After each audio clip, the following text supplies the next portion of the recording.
स्वागत है आप सभी का tech study ITI YouTube channel पर। इलेक्ट्रीशियन टेक्नीशियन सारे गवर्नमेंट एग्ज़ाम्स के कॉम्पिटिटिव एग्ज़ाम्स के लिए जो तैयारी है उसका क्लास 4 आज आपके लिए अवेलेबल है। टॉपिक वाइज सारे ही बहुत महत्वपूर्ण क्वेश्चन इसमें होने वाले हैं। वीडियो पूरा देखिएगा क्योंकि ये सारे क्वेश्चन आपके एग्ज़ाम्स के लिए बहुत ही इम्पॉर्टेंट है और इस सीरीज की तैयारी मात्र से आप कोई भी गवर्नमेंट एग्ज़ाम ईजिली क्वालिफाई कर पाएंगे। ये सारे क्वेश्चन आपके RRB, loco pilot, technician, UPPCL, UPRFL, TG2, DMRC, LMRC, ISRO, जितने भी आपके कॉम्पिटिटिव एग्जाम अपकमिंग अभी आने वाले हैं, अगर आप इलेक्ट्रीशियन ट्रेड से हैं तो आपके लिए सारे क्वेश्चन बहुत ही महत्वपूर्ण है। चैनल को अगर सब्सक्राइब नहीं किया है तो प्लीज़ सब्सक्राइब कर लीजिए क्योंकि इसी चैनल पर फ्री ऑफ कॉस्ट आपको आगे फिटर ट्रेड की और बाकी ट्रेड की भी तैयारी करवाई जाएगी। जल्दी ही उनकी सीरीज भी स्टार्ट होगी तो वो अपडेट आपको तुरंत मिल जाए। इसके लिए चैनल को सब्सक्राइब क्लिक करके इस तरह से नोटिफिकेशन आइकॉन को प्रेस कर दीजिए जिससे आपको वीडियो का नोटिफिकेशन तुरंत मिल जाए। वीडियो अगर पसंद आता है तो लाइक ज़रूर कीजिएगा। आप लोग वीडियो पूरा देखते हैं बट बहुत कम आप लोग लाइक करते हैं। कमेंट भी आप लोग नहीं करते कि वीडियो में आपको क्या अच्छा लगा और क्या आपको सुधार चाहिए या क्या आपको और चाहिए। कमेंट में आप हमको बता सकते हैं। चलिए वीडियो स्टार्ट करते हैं। क्वेश्चन नंबर 31 है आपका, उपकरण उपकरण का उपयोग केवल प्रयोगशालाओं और मानकीकरण के साधन के भीतर ही सीमित है। The use of the instrument is limited only within laboratories and as a means of standardisation. ये क्वेश्चन पूछ रहा है ऐसा कौन सा उपकरण है जिनका उपयोग केवल प्रयोगशालाओं में मानकीकरण यानी स्टैंडर्डाइजेशन के लिए ही किया जाता है। ऑप्शन ए है पूर्ण या एब्सोल्यूट, ऑप्शन बी है संकेतक इंडिकेटिंग, ऑप्शन सी है लेखाबद्ध रिकॉर्डिंग या ऑप्शन डी है एकीकृत इंटीग्रेटिंग। ठीक है, तो यहाँ पे इसका सही ऑप्शन जो है आपका एक्चुअली वो है एब्सोल्यूट यानी पूर्ण। इनका उपयोग केवल मानकीकरण के लिए प्रयोगशालाओं तक सीमित है। ये क्या होते हैं बेसिकली, जो एब्सोल्यूट उपकरण हमारे होते हैं, मेजरिंग उपकरण होते हैं, ये डायरेक्ट मेजरमेंट करते हैं किसी भी फिजिकल क्वांटिटी का। इनको किसी भी तरह के रेफरेंस की ज़रूरत नहीं पड़ती है। ठीक है, जैसे हम डायरेक्ट मेजरमेंट कर लेते हैं लेंथ, टेम्परेचर या कुछ भी। ठीक है, तो डायरेक्ट मेजरमेंट करते हैं, इनको किसी रेफरेंस की ज़रूरत नहीं होती और इनका मेजरमेंट बिल्कुल ही सटीक होता है। बाकी यहाँ पे आपको जो नीचे तीनों चीज़ दिए गए हैं, इंडिकेटिंग, रिकॉर्डिंग और इंटीग्रेटिंग, ये बेसिकली आपके सेकेंडरी मेजरिंग इक्विपमेंट है। ठीक है, तो एब्सोल्यूट है और उसके बाद सेकेंडरी में आ जाते हैं आपके इंडिकेटिंग, रिकॉर्डिंग और इंटीग्रेटिंग। ठीक है, इनके बारे में एक डिटेल वीडियो अगर आपको चाहिए कि क्या होते हैं ये, तो आप ज़रूर हमको कमेंट्स करके बताइएगा। तो मेजरिंग इक्विपमेंट्स या इंस्ट्रूमेंट्स जो होते हैं उन पे एक हम डिटेल वीडियो ले आ देंगे जिसमें आपको इंडिकेटिंग क्या होते हैं, रिकॉर्डिंग क्या होते हैं, इंटीग्रेटिंग क्या होते हैं, इन पर हम आपको डिटेल में समझा देंगे उस पर। चलिए नेक्स्ट क्वेश्चन देखते हैं। एक नियंत्रण मूलभूत रूप से होता है। A control is basically A. Option A है संवेदक सेंसर, ऑप्शन बी है तुलनित्र कंपैरेटर, ऑप्शन सी प्रवर्धक एम्पलीफायर या ऑप्शन डी क्लिपर। ठीक है, तो इसका सही ऑप्शन आपका है कंपैरेटर। कंट्रोल क्या होता है बेसिकली, एक तरह का कंपैरेटर या तुलनित्र होता है। किसी भी चीज़ को अगर आपको नियंत्रित करना है तो एक रेंज होती है ना, कि आपको इस रेंज में उसको कंट्रोल करना है या ऐसे कंट्रोल करना है।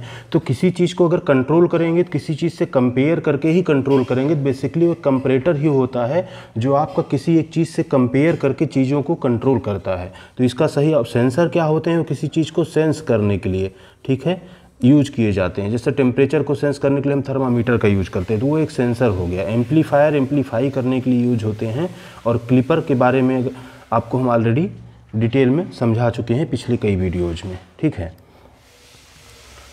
चलिए नेक्स्ट क्वेश्चन देखते हैं। HRC फ्यूज के द्वारा सर्वश्रेष्ठ संरक्षण प्रदान किया जाता है। Best protection is provided by HRC fuse.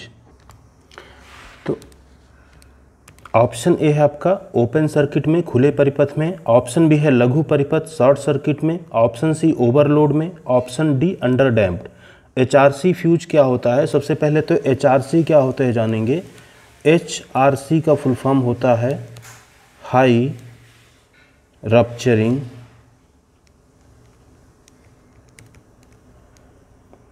Capacity fuse. ठीक है, high rapturing capacity fuse, HRC fuse का ये फुल फॉर्म होता है। फुल फॉर्म भी कई बार आप लोगों से पूछा जाता है। तो HRC फ्यूज जो होता है बेसिकली वो क्या होता है कि ये इस तरह का एक फ्यूज होता है जो वायर या एलिमेंट मतलब शॉर्ट सर्किट या हैवी करंट को एक टाइम पीरियड तक के लिए, जैसे आपके फ्यूज होते हैं अक्सर उनका क्या होता है कि वो जैसे ही एक उनमें करंट आया, हाई करंट आया, और तुरंत क्या होते हैं उनका वायर जो है वो सर्किट को, फ्यूज हमेशा आपका सीरीज में लगा होता है, ठीक है, सर्किट के हमेशा फ्यूज को सीरीज में लगाते हैं। ये भी एक क्वेश्चन होता है आपका कि फ्यूज को हमेशा किस में कनेक्ट करते हैं, तो हमेशा याद रखिए सीरीज में कनेक्ट करते हैं। तो जो बाकी फ्यूज होते हैं उनका क्या होता है, जैसे एक हाई करंट आई वो क्या करते हैं, आपका एक उसमें जो भी आपका एलिमेंट रहता है, एलिमेंट आपका मेल्ट हो जाता है और सर्किट आपका ब्रेक हो जाता है और आपके जो भी है सर्किट में सुरक्षित हो जाता है ओवरलोड से या हर एक चीज़ से, शॉर्ट सर्किट से।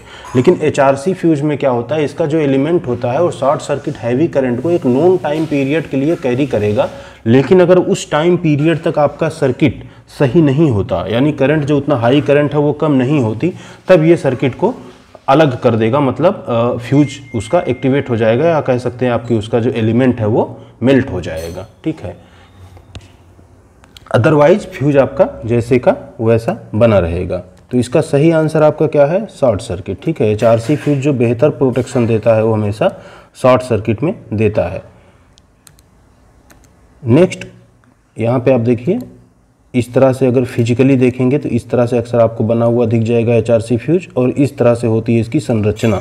इसमें आप देखेंगे संरचना में क्या क्या है आपको दिखेगा, एंड कैप होता है ये आपका फ्यूज लिंक है, ये जो हम बोल रहे थे ये आपका फ्यूज एलिमेंट है, ठीक है। फिलिंग पाउडर है जिसमें सैंड या कुछ ना कुछ भरा रहता है, और ये कार्ट्रिज है, ठीक, और ये है आउटर एलिमेंट आपका। इस तरह से आपका HRC फ्यूज का संरचना होता है। नेक्स्ट क्वेश्चन है, फ्यूज संरक्षण का प्रयोग डॉट डॉट तक की धारा मूल्यांकन के लिए होता है। Fuse protection is used for rated current up to, option A है 10 ampere, option B 20 ampere, option C 50 ampere, या ऑप्शन डी 100 एम्पियर। तो बेसिकली जो आपका फ्यूज प्रोटेक्शन है वो 100 एम्पियर तक ही यूज किया जाता है। इससे ज़्यादा अगर कोई लोड लेने वाली चीज़ है तो उसमें फ्यूज प्रोटेक्शन जो है वो उसकी सलाह नहीं दी जाती, वहाँ पे आपको दूसरे प्रोटेक्शन के लिए जाना होता है। नेक्स्ट क्वेश्चन है, चित्र में दिखाया गया विद्युत कार्यों में उपयोगी औजार क्या है। What is the tool shown in the picture useful in electrical work. ये आपको पिक्चर दिखाया गया है और पूछा जा रहा है ये कौन सा औजार है। उर्मिल औजार, क्रिम्पिंग टूल, ऑप्शन बी सूक्ष्म कर्तक माइक्रो कटर, ऑप्शन सी है कर्तक प्लायर कटर प्लायर, या ऑप्शन डी है निपर। तो ये जो औजार दिखाया जा रहा है ये बेसिकली आपका क्रिम्पिंग टूल है। क्रिम्पिंग टूल किस लिए यूज होता है, बेसिकली जब हमारी केबल्स होती हैं उनको हमें कट करके जब कुछ करना होता है, उसमें ग्लैंड लगाना होता है या कुछ करना होता है, तो हम उसे दबाते हैं अच्छे से, जिससे क्रिम्प करते हैं बेसिकली, जिससे वो टाइट रहे और लूज कनेक्शन होने का चांस ना रहे, और जिससे हमारा कॉन्टैक्ट जो है प्रॉपर बना रहे और हमारा कनेक्शन अच्छे से हो, लूज कनेक्शन या स्पार्क से हमें कोई उसमें नुकसान ना हो। तो क्रिम्पिंग टूल का वहाँ पर यूज किया जाता है। नेक्स्ट क्वेश्चन है, किसके अनुसार हथौड़ा को वर्गीकृत किया जाता है। According to which hammer is classified. Hammer जो होता है उसको किस अनुसार से वर्गीकृत करते हैं। ऑप्शन ए है केवल भार लोड ओनली, ऑप्शन बी है हील का आकार और हैंडल की लंबाई, ऑप्शन सी है केवल भार और हैंडल की लंबाई load and handle length only, option D है केवल ढांचे का आकार और भार shape of frame and weight only. तो हथौड़े को जो वर्गीकृत किया जाता है वो बेसिकली ढांचे के आकार और भार दोनों के बेस पे वर्गीकृत किया जाता है। तो इसका सही ऑप्शन है आपका ऑप्शन डी। नेक्स्ट क्वेश्चन है आपका, की वेज काटने के लिए किस छेनी का उपयोग किया जाता है। Which chisel is use to cut की वेजेज। ऑप्शन ए है आपका गोल नोच छेनी round notch chisel, option B है डायमंड पॉइंट छेनी diamond point chisel, option C है फ्लैट छेनी फ्लैट चिजल, या ऑप्शन डी है केप छेनी केप चिजल। ठीक है, तो इसका सही ऑप्शन कौन सा आपका ऑप्शन डी केप चिजल। तो चिजल क्या होती है इसके बारे में चलिए थोड़ा डिटेल में जान लेंगे। तो चिजल बेसिकली आपकी कई टाइप की होती है, ठीक है, 5 कॉमन टाइप है उसमें से, ठीक है। उसमें से एक होती है आपकी फ्लैट चिजल, ठीक है। दूसरी होती है आपकी क्रॉस कट या केप चिजल को एक्चुअली क्रॉस कट चिजल भी कहते हैं कुछ भाषाओं में, क्रॉस कट और केप चिजल, ठीक है। तीसरी होती है आपकी हाफ राउंड नोज चिजल, चौथी होती है आपकी डायमंड पॉइंट चिजल, और पांचवी होती है आपकी वेब चीजेल या पंचिंग चीजेल। तो जो फ्लैट चीजेल होती है बेसिकली एक एक करके आपको बताते हैं। फ्लैट चीजेल जो होती है वो बेसिकली मेटल को रिमूव करने के लिए, जो लार्ज सरफेस होती है उसमें से मेटल को रिमूव करने के लिए या एक्सेस मेटल जो होता है उनको चिप ऑफ करने के लिए यूज किया जाता है बेल्डेड जॉइंट्स या वहाँ से। जो केप चीजेल आपका होता है उसको अभी आपने पढ़ा ही कि की वेज काटने के लिए या ग्रुप काटने के लिए, स्लॉट्स काटने के लिए इनका यूज किया जाता है। और जो हाफ राउंड नोज चीजेल होती है बेसिकली, हाफ राउंड नोज चीजेल जो होती है उनका उपयोग कहाँ करते हैं, ऐसे इस तरह से देखिए, इसमें लिखने पे हो सकता है आपको उतना समझ में नहीं आएगा। हाफ राउंड नोज चीजेल जो होती है वो कटिंग ऑयल ग्रुप्स जो होते हैं उन कर्व्ड ग्रुप उनमें कटिंग करने के लिए यूज किया जाता है। डायमंड पॉइंट चीजेल जो होती है वो स्क्वायरिंग मटेरियल जो होते हैं उनके कॉर्नर्स को कट करने के लिए और जॉइंट्स को कट करने के लिए यूज किया जाता है। और वेब चीजेल अगर होता है, वेब चीजेल जो होता है वो यूज किया जाता है सेपरेटिंग मेटल, मतलब मेटल को सेपरेट करने के लिए after chain drilling. Chain drilling के बाद जो मेटल है उसको सेपरेट करने के लिए वेब चीजेल या उसको पंचिंग चीजेल भी कहते हैं, उसका इस्तेमाल किया जाता है।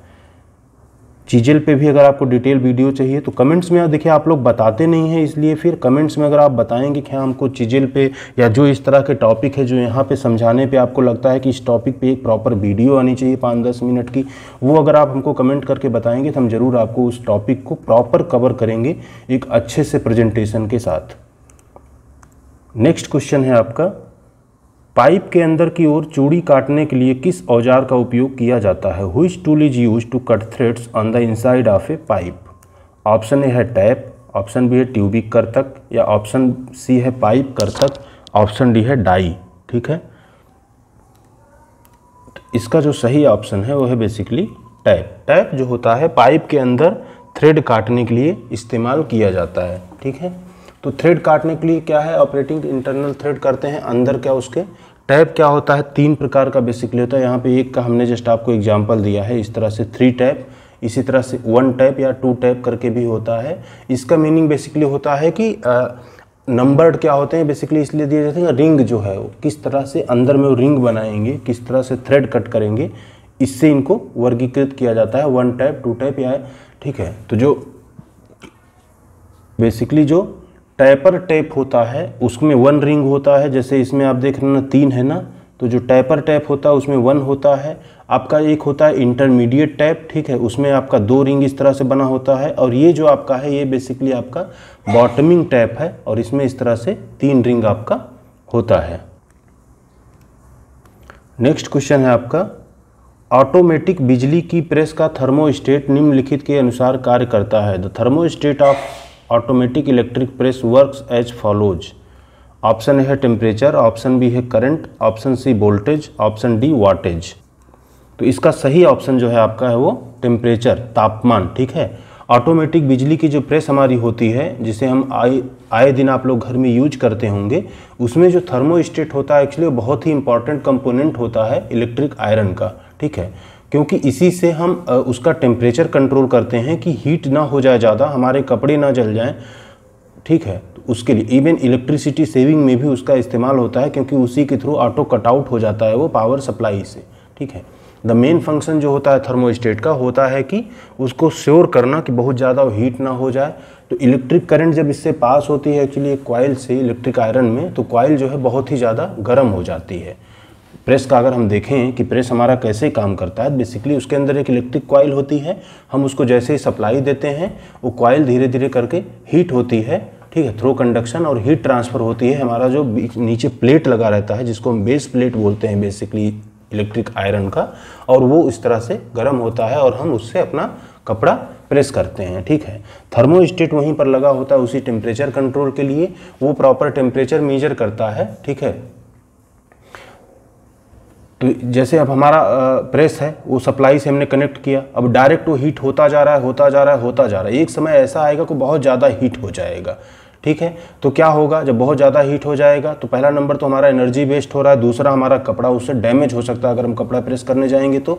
इसी पॉइंट पे क्या होता है, थर्मोस्टेट आता है और वो क्या करता है टेम्परेचर को सेंस करके वहाँ पे एक ऑटो कटआउट टाइप का कह लो कि बाईमेटलिक स्ट्रिप लगी रहती है, एक स्ट्रिप होती है जो बाईमेटलिक स्ट्रिप का आप सबको फंक्शन पता होगा कि इस तरह से मान लीजिए 2 स्ट्रिप हैं और वो जैसे ही ज़्यादा हीट होता है, वो आपस में टच है, लेकिन जैसे ही कि ज़्यादा हीट होता जाएगा एक छोड़ देता है और उससे हमारा सप्लाई जो है वो कट हो जाता है और हमारा कपड़ा भी सुरक्षित रहता है और एनर्जी भी हमारी सेव रहती है। नेक्स्ट क्वेश्चन है हमारा क्वेश्चन नंबर 40। सुपर इनेमल तारों का गेज डॉट डॉट द्वारा मापा जाता है। The gauge of super enamel wires is measured by. Option A है स्क्रू गेज, ऑप्शन बी है wire gauge, option C hand drill, option D है इस्पात रूल। तो यहाँ पे इसका सही ऑप्शन आपका है वायर गेज। वायर गेज से हम मेजरमेंट करते हैं अपना सुपर इनेमल तारों का जो गेज है वायर गेज से मेजर किया जाता है। ठीक है, तो तार गेज इसका सही आंसर है। वीडियो अगर पसंद आई होगी तो वीडियो को ज़रूर लाइक और शेयर कीजिएगा। साथ ही साथ चैनल को अगर सब्सक्राइब नहीं किया है तो प्लीज़ चैनल को सब्सक्राइब करके रख लीजिए। आपके लाइक्स और आपके कमेंट्स हमें बताएंगे कि हमें आगे इस सीरीज़ में और क्या क्या इंप्रूव करना है और कौन कौन से और सब्जेक्ट पे आपको इस सीरीज़ चाहिए, वो ज़रूर आप कमेंट्स करके हमको बताइए। हम जल्दी से कोशिश करेंगे कि आपके लिए सारी चीज़ें इसी चैनल पर उपलब्ध करवाने की। चैनल पर बने रहिए, चैनल को सब्सक्राइब करके रखिए, साथ ही दोस्तों के साथ शेयर भी कर दीजिए। तब तक के लिए थैंक यू सो मच।